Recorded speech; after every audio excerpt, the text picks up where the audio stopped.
안녕하십니까. 오늘은 2026년 4월 29일 수요일입니다.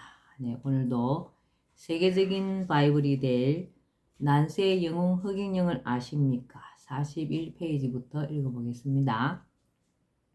국민에게 짐을 떠안기는 그들의 포퓰리즘. 근래 우리나라에 내가 제시하는 방안들과 유사한 것을 내놓은 사람들이 부쩍 많아졌다. 지자체들이 시행하는 출산하면 월 얼마를 준다고 하는 자잘한 정책들부터 서울시장 선거 예비 후보로 나왔던 나경원 씨가 통 크게 신혼부부 출산 시 1억 원을 주겠다고 한 것들이 모두 출산을 장려하기 위해 출산 당사자에게 직접 현금을 지급하는 방안들로 금액의 많고 적음을 떠나 나의 출산에 관한 방안과 궤를 같이 하는 것들이다. 또 한때 안철수 대통령 선거 후보가 국회의원 100명을 축소하겠다고 한 것이나 이재명 경기지사가 성남시장 시절 청년수당을 지급한 것, 남경필 전 경기지사가 모병제를 실시해야 한다고 한 것, 박근혜 전 대통령이 노인기초연금을 지급하겠다고 하여 현재 자격이 되는 노인들이 월 30만 원까지 받고 있는 것, 문재인 대통령이 유엔 본부를 판문점으로 옮겨야 한다고 한 것, 최근 이재명 경기지사가 재산 비례 벌금제를 들고 나온 것, 여야 정치인들이 기본소득을 주겠다고 하는 것 등은 내가 제시한 방안들과 비슷하거나 적어도 내가 말한 방안들의 영향권에 있는 것이라고 생각한다. 물론 이 중 기본소득제 같은 것은 내가 말하는 방안과 그 기본 정신과 성격, 재원 마련 방안, 지급 금액 등이 전혀 다르긴 하지만 일정 금액의 현금을 국민에게 직접 주려고 한다는 면에서 나의 방안과 궤를 같이 한다고 할 수 있다. 그런데 이들 여야 정치인들이 나의 방안들과 비슷하게 단편적으로 내놓은 현금 지급 정책들이야말로 포퓰리즘이다. 왜냐하면 기존 예산을 절약한다는 등의 현실적 방안도 없이 국민에게 무조건 주겠다고 하기 때문이다. 이렇게 되면 예산 확보 문제가 생길 수밖에 없고 결국 예산을 마련하기 위해 증세를 한다든가 국가 부채를 늘리는 수밖에 없다. 나도 양적 완화라는 방법으로 국가 부채를 늘리기는 하지만 그것은 위험 수위에 올라가 있는 가계 부채가 국가 부채로 전환되는 것이다. 그리고 꾸름 위로 된 나의 일련의 방안들이 메커니즘을 이루어 경제가 더 잘 돌아가게 하여 국가의 경제 규모가 커지고 세수가 저절로 늘어나는 선순환 경제 구조를 만들기 때문에 그로 인해 늘어난 국채는 문제될 것이 없다. 하지만 이들 정치인들은 그들이 주장하는 정책을 시행할 경우 늘어날 수 있는 국가 부채를 어떻게 해결해야 할지에 대해서는 이렇다 할 대책이 없다. 실제로 현 정부 들어 저출산지원금이나 코로나19 지원금 등의 명목으로 지난 4년간 국가 부채가 183조 원 정도나 증가했다. 갚을 수 있는 확실한 대안도 없이 국채를 늘리는 것은 국가의 재정 건전성을 악화시키는 것이며 국채 상환은 결국 국민의 세금에 의존할 수밖에 없으므로 고스란히 국민의 짐으로 되돌아오게 된다. 국민을 깨우는 나의 전략 LLSAC. 나의 뜻을 사람들에게 알리기 위해 내가 오래전에 세운 전략이 있다. 그것은 LLSAC라는 것이다. 맨 앞의 L은 laugh 이다. 사람들에게 웃음을 선사하여 관심을 끄는 것이다. laugh는 미소 짓는 정도가 아니라 소리내어 크게 웃는다. 그렇게 사람들을 유쾌하게 하면서 사람들에게 친근하게 다가가려는 것이 laugh 전략이다. 이전에 공중부양이나 축지법을 선보이고 노래 등으로 웃음을 선사한 것이 바로 그 전략의 일환이다. 그 다음은 L. 그 다음의 L은 learn이다. 사람들이 배우게 하는 것이다. 내가 다가가서 가르치는 것이 아니라 사람들이 능동적으로 와서 스스로 배우도록 하는 것이다. 내가 1500여 육회에 육박하는 강연을 지금까지도 계속하고 있고 강연 영상을 유튜브를 통해 내보내고 있는 것도 그러한 이유에 있습니다. 사람들이 스스로 유튜브 강연을 보고 나에 대해 알 수 있도록 하려는 것이 그런 전략이다. S는 sing이다. 사람들이 노래하게 하는 것이다. 그래서 콜미와 같이 직접 가사를 만들고 노래를 불러 사람들이 내 노래를 따라 부르게 하였다. sing 전략 덕분에 나는 정치인과 엔터테이너의 합성어인 폴리테이너라는 별명을 갖고 있다. 그 다음의 L은 apply이다. apply는 적용한다는 것이다. 사람들이 내가 하는 것을 보고 응용하게 한다는 것이다. 사람들이 말할 때 나를 생각하며 right now를 심심치 않게 하는 것이 apply 전략의 결과라 할 수 있다. 마지막으로는 C이다. C는 copy. 정치인들이 내 정책을 모방하게 한다는 것이다. 이것은 길목전법이기도 한데 지금 정치인들은 단편적이긴 하지만 내 방안을 따라하고 있다. 바로 내 길목전법에 걸려들어 따라함으로써 내가 언론의 조명을 받기도 한다. 제2장 준비된 지도자의 길. 한반도는 일정한 시기에 이전과는 전혀 다른 새로운 문명으로 새 시대를 잉태하고 출범시킬 예비된 땅이며 한민족은 새 시대를 열어갈 예정된 민족이다. 이를 위해 이 땅은 한민족을 이끌고 이기주의와 투쟁으로 얼룩진 절망의 세상을 상생과 화합의 희망찬 세상으로 바꾸어갈 공의의 지도자를 배출할 자리이기도 하다.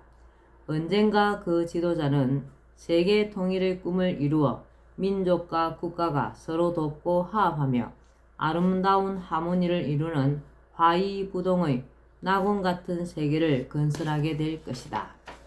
소명을 가진 사람. 한국은 세계를 통일해야만 하는 필연적 소명을 받은 나라이며 이는 나와 무관하지 않다.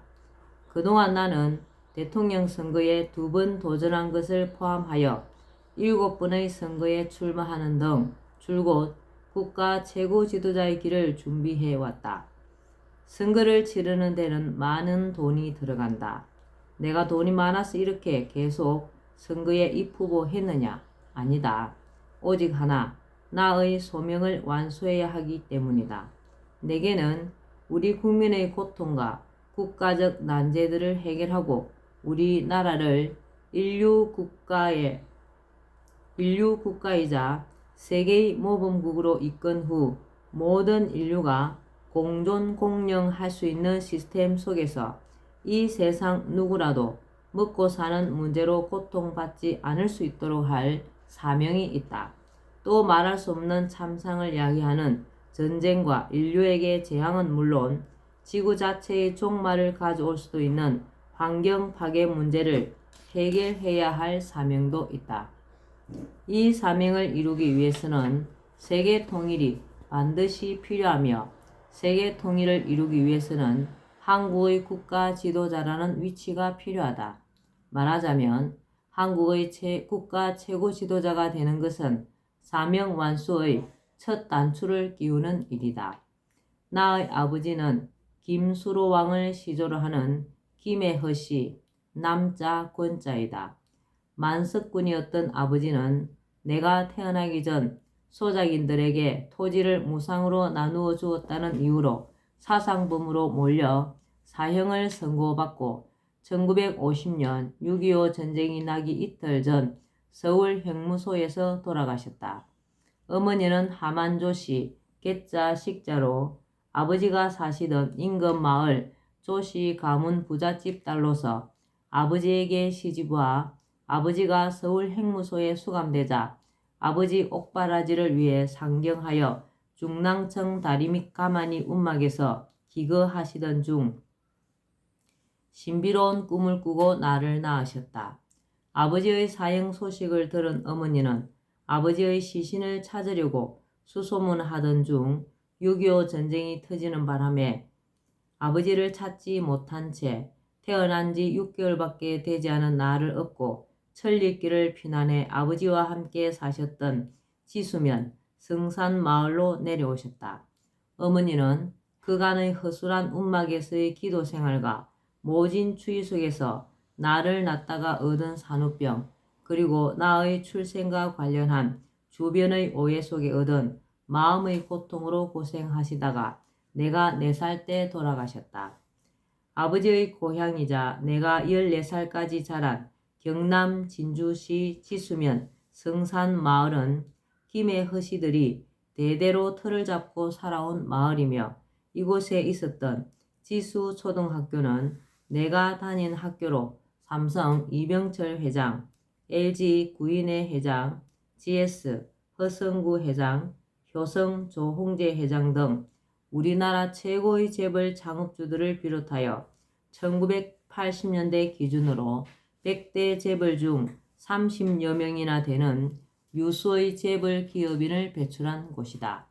성산마을은 용이 조산인 방어산에서 빙 돌아 내려와 몸을 털고 다시 조산을 바라보는 형세를 한 회룡고조형의 지세에 진주 남강이 마을을 빙 둘러싸면서 남쪽에서 북쪽으로 역수하여 밖으로 나가는 곳이 보이지 않는 특이한 지형을 이루고 있다. 나는 이곳 성산마을에서 이전에 아버지가 땅을 나누어 준 한 소작인의 집에 의탁되어 그 농부의 양아들이 되었다. 그러나 말이 양아들이지 그 생활이란 무슨가 다를 게 없었다. 가난한 시골 살림이라 겨울에도 불을 떼지 않는 싸늘한 냉방에서 혼자 자면서 낮이면 나무를 하고 소를 돌보았고, 농사철이며 거름을 저 나르는 등 농사를 도왔다. 7살 되던 해 어느 날 오후였다. 늦게까지 집 헛간에서 아궁이에 불을 지피며 소죽을 쓰고 있는데 한 나이 많은 탁발성이 찾아와 시주를 청했다. 내가 시주를 하자 그 스님이 내 얼굴을 물끄러미 바라보더니 말했다. 너는 이 집 아이가 아니구나. 스님께서는 그걸 어떻게 아십니까? 그러자 스님은 내 부모님의 이름을 물었다. 아버지의 조남은 허락할 허 남쪽 남 권세권이며 어머니의 조남은 나라조 개수나무 개 심을식입니다. 제 이름은 서울경 편안할 영입니다. 스님은 한자의 의미를 곰곰이 따지는 듯 하더니 곧 입을 열었다. 훌륭한 선물을 주는 사람은 그 대가를 바라지 않고 일찍 떠나는 법이다. 공자와 석가를 낳은 어머니들 역시 모두 일찍 떠나셨느니라. 그래야 그 자녀는 더욱 큰 고통 속에서 강한 열매가 될 수 있다. 큰 나무에서 씨앗이 태어날 수는 있어도 큰 나무 바로 옆에서 자란다면 그 씨앗은 큰 나무가 될 수 없지. 큰 나무와 붙어있는 작은 나무는 햇볕을 볼 수 없기 때문이다. 또한 가난한 엄지의 시절을 보내야 고통받고 가난한 사람들의 가슴을 감동시킬 수 있다.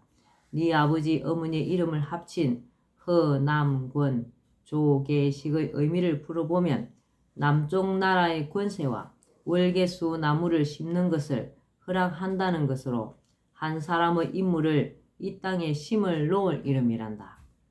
심부름 온 사람은 속히 돌아가야 하는 법. 너희 부모님은 너를 이 세상에 데려다 주면 곧바로 떠나야 하는 운명이었다. 너는 지금부터 열심히 서당에 가서 한문을 배워야 한다. 그리고 14살이 되면 이곳 지리산 전기를 다 받게 될 것이니 그때는 서울로 올라가서 삼각산의 전기를 받거라. 장차 많은 공부를 해서 세상을 편안하게 하는 지도자가 될 것이다. 그날 이후 나는 서당에 다니기로 마음을 먹었다. 동양 사상에서 시작된 깊은 학문의 길. 나는 양아버지에게 서당에 갈 수 있게 해달라고 말씀드렸다. 그러자 비록 농사를 짓고 있었으나 한학을 공부하셨던 양아버지는 순순히 허락하셨다. 서당은 새벽 4시에 문을 열었다. 나는 그 시간에 맞추어 서당에 도착했고 마을 아이들과 함께 공부를 시작했다. 공부는 천자문에서 시작하여 동몽선섭, 학의집, 소학, 논어, 맹자, 대학, 중용, 시경, 서경, 주역, 춘추, 예기 등으로 이어졌다. 공부 방식은 그 전에 공부한 내용을 통째로 외워와서 훈장님 앞에서 외워 보이고 다음 진도를 나가는 방식이었는데 같이 공부를 시작했던 다른 아이들은 훈장님의 회초리가 무서워 모두 중도 탈락하고 말았다. 나는 30여 권에 달하는 한문 서적을 차례로 공부하면서 초등학교를 졸업할 무렵에는 유학사상과 천문, 지리, 인사에 이르기까지 동양의 사상과 철학을 거의 섭렵 통달할 수 있었다.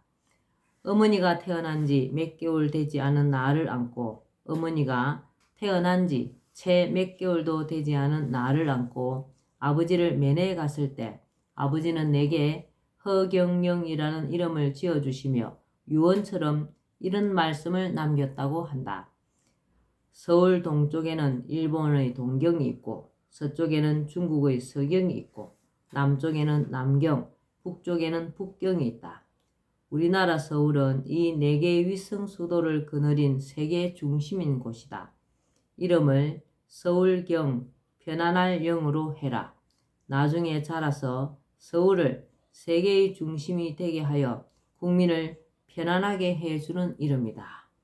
그러게 보면 아버지가 내게 남기신 것은 나의 소명이 담긴 내 이름이 유일하다. 그리고 이 유언이 7살 때 탁발성이 일려준 말과 내가 진주를 떠나 서울로 갈 때 가지고 간 어머니 무덤의 흙과 함께 나에게 온갖 어려움 속에서도 흐트러짐 없이 배우고 정진할 수 있게 한 원동력이 되었다.